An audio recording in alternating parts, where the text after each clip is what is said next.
It's Ken Gagney with the YouTube channel Gamebits with this week's IndieSider, where I play indie games and then interview the developer. This week I'm playing Gravity Goose, a new 2D puzzle platformer for Mac, Windows, Linux, iOS, and Android from DuckDuck Games. It is the first outing from Mr. Eddie Rossiter, who you'll be hearing from later in this episode, but first, let me give you a look at how the game works.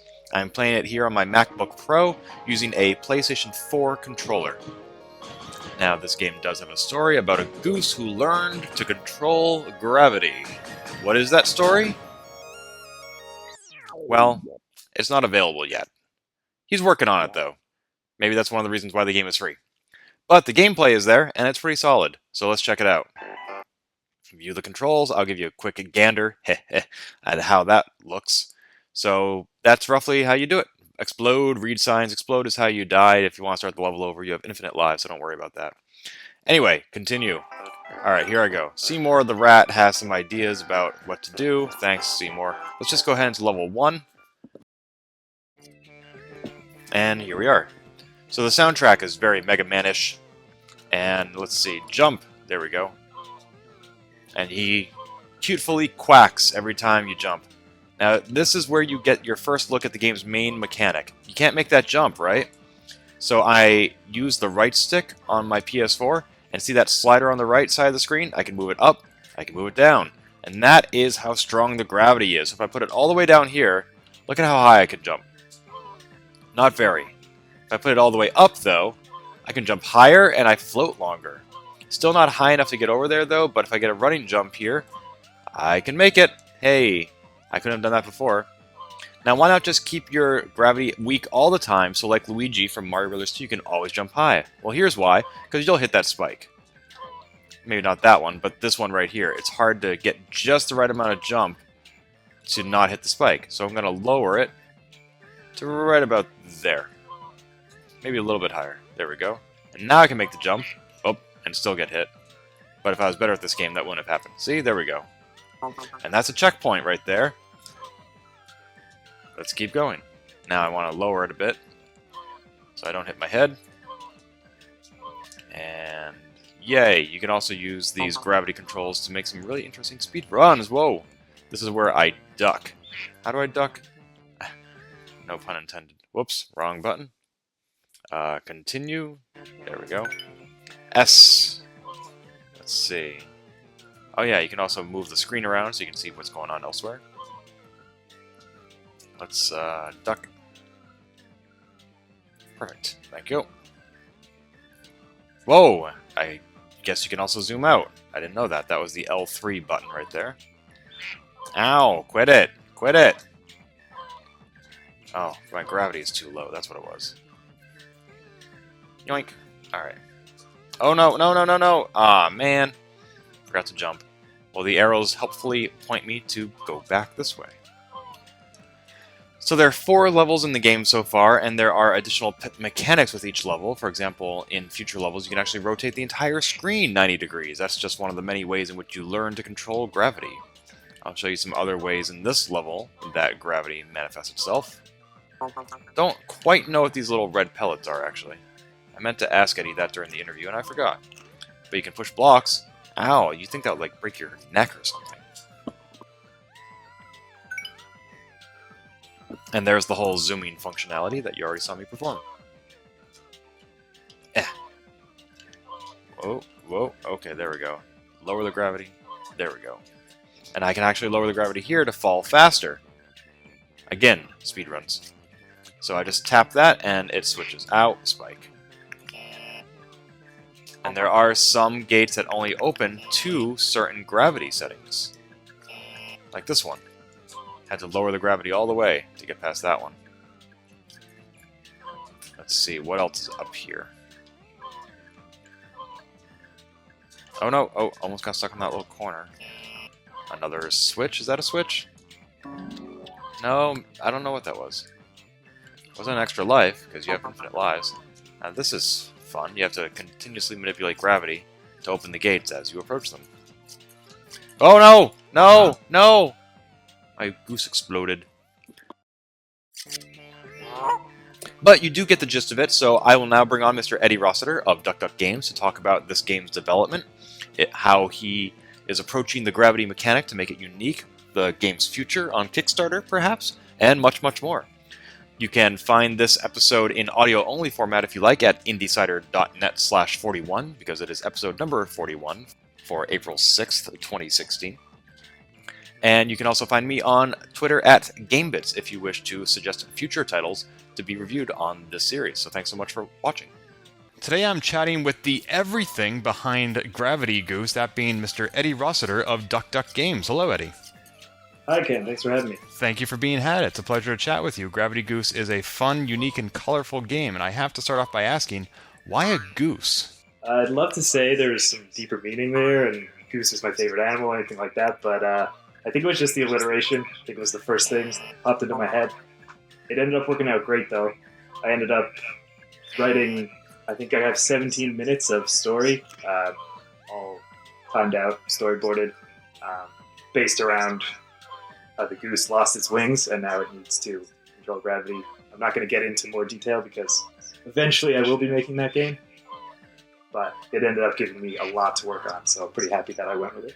So it wasn't inspired by, like, Gravity Ghost or anything of the sort? Nope, had nothing to do with anything else. I was probably about 5 months in before I was smart enough to actually check to make sure there wasn't a Gravity Goose, which I lucked into. There was not. There is a Gravity Duck, but the game's not really similar at all. I had not heard of that game. I'll have to take a look at it.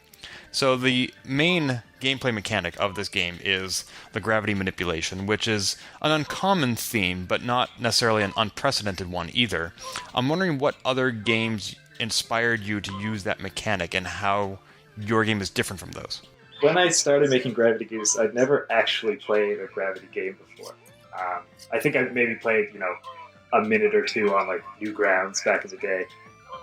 Just a couple of the basic flip gravity, unflip gravity. Once I started making the game and sent out some prototypes to some friends, I got directed towards V, or some people thought that was kind of similar. I didn't find too much in common other than flipping gravity and dying a lot of times. Besides that, growing up I played a lot of NES, Mega Man, Turtles 1. I thought the music of Mega Man I definitely wanted to get, and just kind of that feel. And then with the two games, you can't make a mistake in either game. As soon as you mess up, you're ruined, you're dead. So I kind of wanted to get that in Gravity Goose. It's definitely not forgiving whatsoever. Yeah, I appreciate the checkpoints in Gravity Goose, the ability to reset and go not too far back. I mean, there is some penalty, but not so much that I'm deterred from playing it. And yet, I saw that you felt the need to produce a tutorial video showing players how to get past the first level's first few jumps. Is that something they've been having trouble with? Yeah, originally I was making the game on... Ideally I wanted to do a console. I didn't really know how to do it at the time. And I was playing it on PC, that's what I was building it on. And the game played fine. And then when I ported it to mobile, because the joystick itself doesn't actually give you any feedback, I found a lot of players struggled either moving left or right while jumping. They had a tendency to jump and then release the joystick because they can't actually feel whether they're holding it left or right. And because they did that, they couldn't make those long jumps. So I kind of felt it necessary to make it more accessible to everybody, especially people. A lot of people who play mobile games didn't play other games, so they don't really have that in their mind already. It's definitely much easier with a controller or a keyboard in hand. I would say so, because that's how I was playing it. On my MacBook Pro, I tried both the Xbox 360 and a PlayStation 4 controller, and I didn't experience that problem with either one of them. I don't know if that's because I'm more accustomed to these kinds of games, or again, just because it was the interface I was using. Yeah, it's probably a little bit of both. It's definitely much, much harder to play on mobile device. So there are other games out there that have this mechanic. You looked at VVVVVV or whatever, for example, which is a great game. I love that game. But what are some of the things that you decided to implement in Gravity Goose that a player might not find somewhere else? Well, most of the Gravity games that I did check out, including V, they just kind of have that one mechanic. Flip gravity, walk on the ceiling, flip it back, walk on the floor. But in Gravity Goose, you get three mechanics. You get that same one, walk on the ceiling, walk on the floor. You get zero gravity, where you can just float throughout the level, slightly adjusting your gravity to raise higher and lower. And you can also rotate gravity clockwise and counterclockwise as many times as you want. The thing that really sets it apart with its mechanics is that not only the player gets affected by gravity, but also the objects in the room, the actual level. Most of the games, it's just the player whose gravity is changing, but in this game, there's boxes and doors and everything that's manipulated by gravity itself. The other thing that really sets it apart is the ability to adjust the actual level of gravity. So you can raise gravity and you'll fall a lot faster and jump a lot lower, or you can decrease gravity and you'll jump a lot higher and fall a lot slower, which really doesn't seem like a lot. But when you take it in terms of application like speedrunners, people who just love to run through games as fast as possible, you can actually shave off hundredths of a second on every single jump. Basically, when you hit your apex of your jump, if you raise gravity as much as possible, you'll fall a lot faster. If somebody else doesn't do that, it'll take them that much faster to hit the ground and start running again. So it kind of has endless possibilities in terms of speedrunning. So I thought that was one thing for those hardcore gamers to kind of sink their teeth in.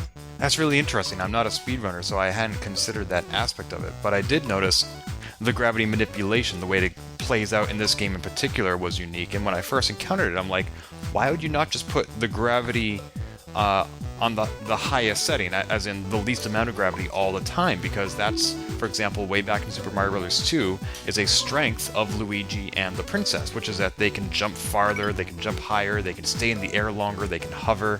I'm like, why wouldn't that be a strength? And then I started encountering some of your more challenging jumps where high gravity settings actually worked against me because I would jump too high and hit the spikes. And so I thought it was really clever how you gave the player a reason to use the full range of gravity settings. Thank you. So I did get this game on the Mac. I got it through the Mac App Store, where I couldn't help but notice that the game is free. I could just click and download it, and unless I'm missing something, there don't appear to be any IAPs, in-app purchases. So what sort of trickery is this, that you're just giving away your work? It's definitely not a trick. There's nothing sinister going on. I wanted it to get to as many people as possible. This game is actually kind of a litmus test. I spoke earlier about how I had a large story written. When I started to make Gravity Goose, the original game is actually 10 times the size of this one. It has multiplayer, both story and like battle mode. It's got boss battles. It has something I don't even know how to describe. I've never really seen it before. Basically something that happens during each level that it's kind of a non-player character that you have to deal with. And there's just a whole bunch more levels and a lot more to the game. Time-wise, didn't seem viable to make. I had actually started making it with a programmer, and once we laid the foundation, kind of got busy, got a new job, all that. So he left, and having never written a line of code before, I decided it was a really good idea for me to finish the game. So it ended up taking twice as long to make this version than I thought it would to make the entire one. So this is kind of a tester to see if people like it, and then if they do, if they seem to so far, I'm going to go and make the real one. Is Gravity Goose your first game? I looked on the website, I googled your name, tried to find you on LinkedIn. I couldn't find a portfolio for you. Is this your first outing? Yeah, I've made probably a dozen or so board games, but just like personal ones for friends and family. A lot of them with not so global themes. So I've always kind of loved making games, but this is the first one I released to the public, and like I said, I'd never programmed before this game, so it's definitely the first digital one I've made. And what language or tools are you using that you find are welcoming to a first-timer? Well, I had the benefit of, I went to school for animation, 3D animation, so I was very used to using Maya, and I spent a couple of years working in the game studio in Ottawa. So I got a little bit of ability in Unity from that. I didn't have much to do with it, but I definitely got a taste. So I've been using Maya and Unity. I found the integration pretty good. The hardest part has been just porting it to everything else and trying to learn coding as I go, because pretty much everything is, okay, this is what I need to figure out how to do next. Let's figure out how to do that. So certainly animation is one of your strong suits. but it sounds like you have to do pretty much everything for this game, not only the animation, but the sound, the level design, the documentation, the script, the gameplay. What would you say has been the hardest thing to learn? The sound was actually the only thing I didn't do. I did do a lot of the sound effects, but all the music was created by a couple of my friends. They did a phenomenal job getting that Mega Man feel, but making it its own game. The hardest thing to do is getting the game out there, the publicity. I never even owned Facebook. I'd never been on Twitter up until I had to release this game, just to try and get it out there. So that's kind of been the hardest part for me. I'm not a big internet guy. I don't surf the web, so to speak. So that was a huge deal to spend kind of hours a day sifting through that and trying to find out ways to get the game out.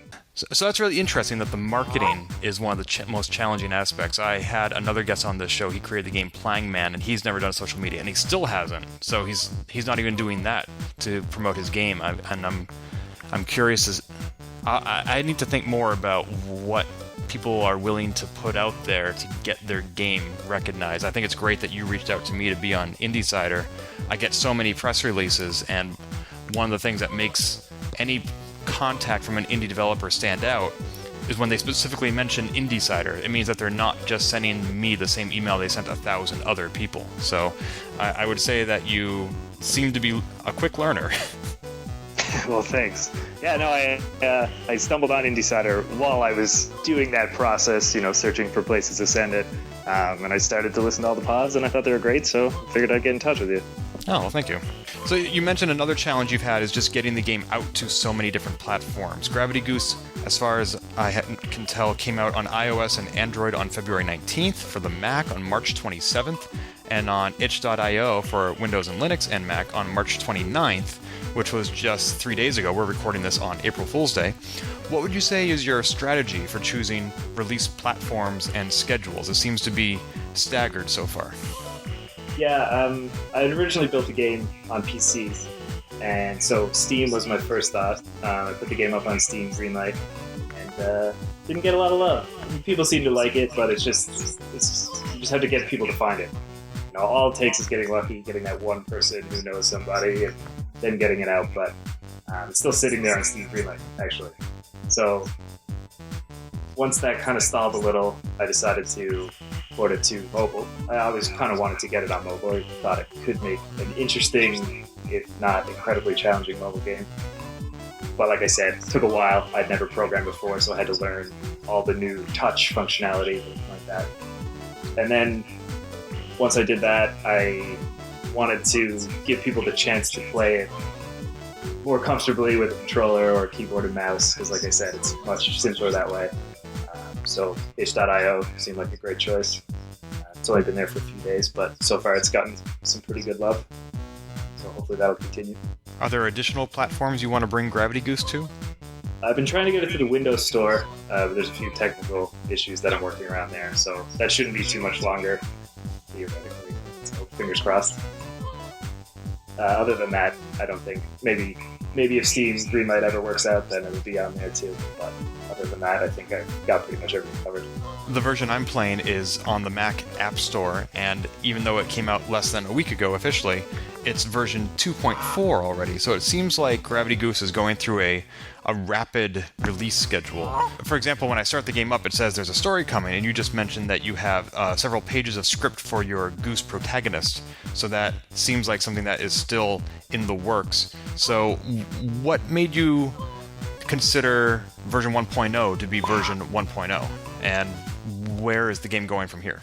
Version 1.0 was never actually released to the public.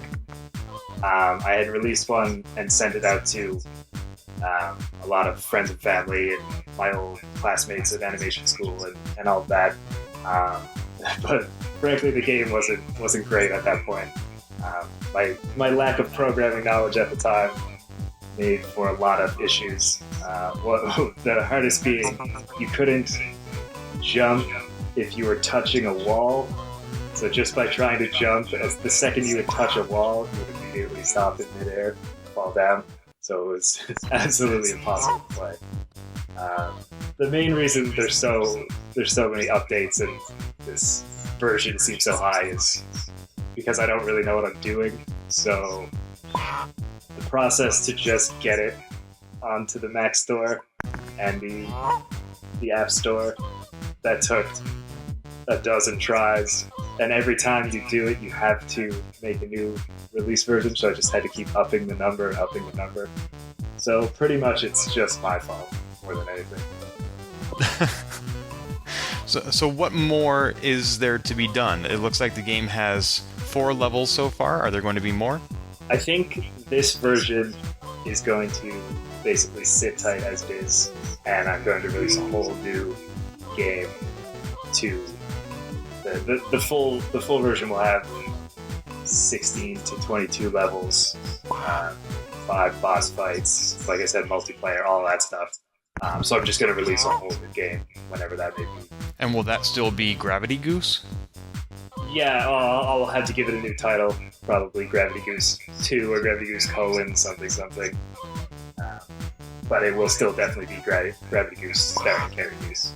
It looks like from the Gravity Goose website that one of the tools you're going to use to get the game to that point in development is Kickstarter. Is that correct? Yeah, I had originally started setting one up when I released the game on mobile. But then I kind of wanted to wait until I got a lot more downloads, a lot more publicity. Because you only have a month to kind of make it work. So I wanted to wait. But I will probably launch that to make this full version, essentially. Because that's going to be quite the undertaking. I'll probably need to get some freelancers or get some help on that. Did you ever consider going on Steam Early Access to get the game into players' hands and get the word out? I certainly have since I started listening to this podcast and going around the internet and looking at all that stuff. I didn't really know it existed when I started, to be honest. I was never a big Steam guy. Well, it's never too late to learn. That's right. All right. So it sounds like Gravity Goose has had a very interesting development process, and it still has a very interesting development future.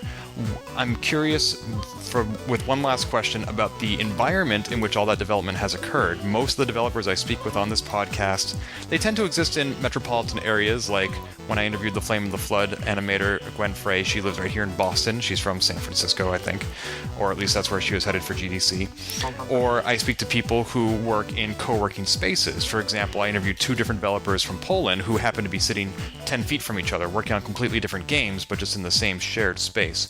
You are in Newfoundland of Canada, which, looking at a map, is pretty much all I know about that part of the world, and it looks fairly remote. So what sort of community or resources do you have in that part of the world? Yeah, it's a pretty small. It's a very little big city, to put it that way. I actually went to school in Ontario, and I lived in Toronto and Ottawa for about 7 years. So that's kind of where I got the feel for all of this stuff. I was actually working in Ottawa and had career-wise, everything going on the right path, but I have a lot of health problems, so that ended up bringing me back to Newfoundland. So Gravity Goose has kind of been my let's get better and do this while I always wanted to make games, so it seemed like a good time to start. So hopefully something good will come of it. I'm starting to do a lot better these days, so I'll probably get back to work and maybe I can start making some money to get that real Gravity Goose going. But in terms of Newfoundland, there's not a lot around. There's a few studios. Other Ocean is definitely the biggest one. They make console games now. But there's definitely not a lot here in terms of resources. Most of what I learned in Ontario. Well, I certainly hope it never comes to the point where you can only work on Gravity Goose when you're sick. I'd hate for you to have to choose between Gravity Goose and your health. Oh yeah, no, definitely not the case now. Now that I've started, I'm gung-ho, 100%. I'm addicted to it now. Excellent. Well, I'm glad to hear that both you and Gravity Goose are getting better. Can you remind our listeners where to find the game online? Probably the best thing to do is go to gravitygoose.com. Down on the bottom of the page, you'll have links to the App Store, Mac Store, itch.io, all of those places. So they'll all take you to where you want to be. The game is free everywhere, no ads, no in-app purchases, so just play it and enjoy it. Let me know what you think. Excellent. Eddie Rossiter of Duck Duck Games, thank you so much for your time. Great, thank you, Ken.